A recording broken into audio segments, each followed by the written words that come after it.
10 orang tewas dalam kecelakaan yang melibatkan sebuah truk tangki BBM Pertamina di Jalan Alternatif Cibubur, Bekasi, Jawa Barat. Kronologi kecelakaan ini banyak yang menyamakan dengan kecelakaan yang terjadi di Balikpapan, Kalimantan Timur pada bulan Januari 2022 yang lalu. Diduga sama-sama tidak bisa mengerem hingga akhirnya menabrak sejumlah kendaraan yang sedang antri di lampu merah. Benarkah kecelakaan ini hanya karena remblong semata? Ayo, kita diskusi.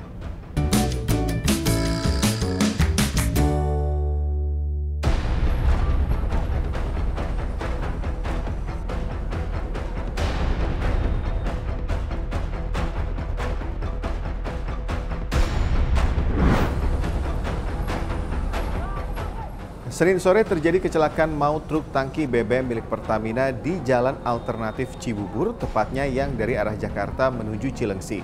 10 pengendara tewas.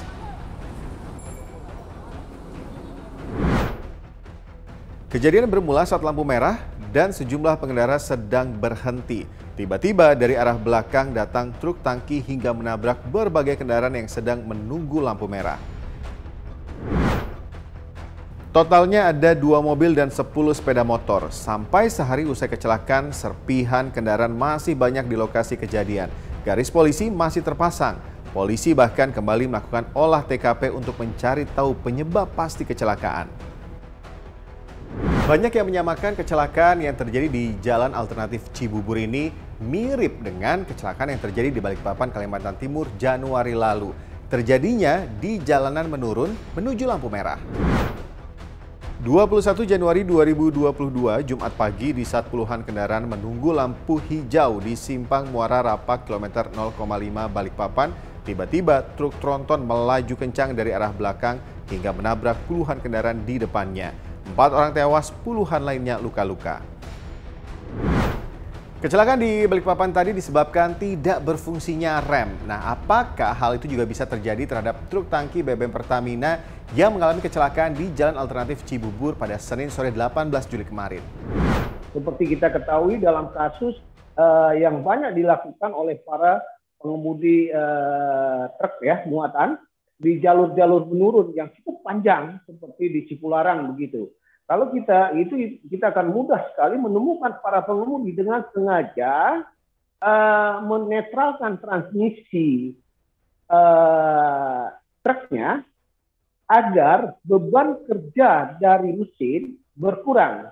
Nah, akibatnya dengan perlakuan yang salah ini, dengan maksud tertentu nanti akan kita sampaikan maksudnya apa, ini membuat konstruksi rem akan panas. Yang tadinya rem ini bekerja dengan baik dan semuanya standarnya semua memenuhi kelaikan kendaraan sebelum perjalanan, dan dampak dari perilaku tadi menyebabkan terjadinya situasi yang tidak kita harapkan. Truk bisa tidak terkendali karena akibatnya kemampuan rem menurun dan kegagalan rem itu sendiri.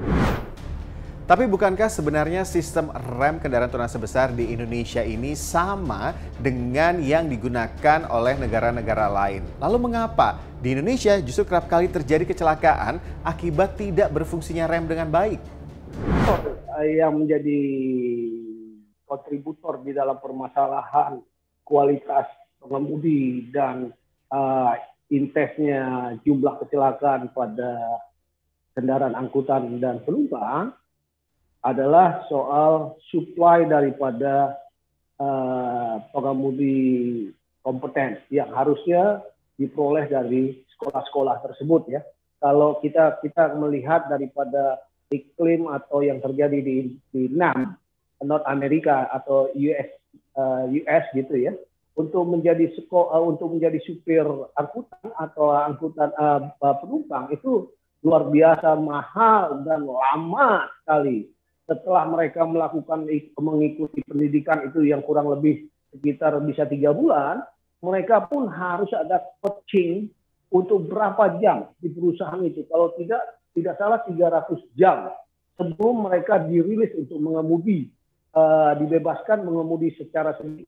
Artinya kalau kita di Indonesia, faktanya kita punya SIM, kemudian mungkin kita dites kalau kita ngelamar dites di perusahaan itu, sekedar tes punya SIM, udah Tidak ada pendidikan-pendidikan yang lain gitu. Padahal yang ngetes tadi adalah driver-driver biasa yang tidak punya kompetensi sebagai asesor gitu kan. Nah, rata-rata peningkatan mereka menjadi driver truk itu hanya dari naik connect langsung sedemikian rupa akhirnya menjadi supir. Selain faktor rem tadi, banyak pihak yang mengaitkan kondisi jalan yang menurun malah ada lampu merah. Kemudian polisi pun saat ini telah mengganti lampu merah di lokasi kecelakaan, tepatnya di Jalan Alternatif Cibubur. Ya, tentunya dengan situasi saat ini lampu sudah kita matikan, dalam artian kita menggunakan lampu wasat, karena untuk sementara saat ini dari penilaian kami di lapangan memang ini untuk jalan tidak boleh ada hambatan karena ini turunan, dan sementara juga U-turn sudah kami tutup dan kami akan usulkan untuk kita tutup secara permanen, tapi akan kita diskusikan. Selain dari faktor tadi, yang tak kalah penting juga adalah bagaimana kelaikan jalan dari kendaraan. Polisi masih menyelidiki penyebab kecelakaan yang terjadi di Jalan Alternatif Cibubur. Sopir dan kernet truk sudah menjadi tersangka. Meski Pertamina sudah siap untuk bertanggung jawab, 10 nyawa sudah hilang. Pelajarannya, keselamatan lalu lintas bukan hanya untuk kepentingan diri kita sendiri, tapi juga untuk kepentingan dan keselamatan bersama. Saya Reza, makasih udah diskusi. Kita ketemu di diskusi selanjutnya.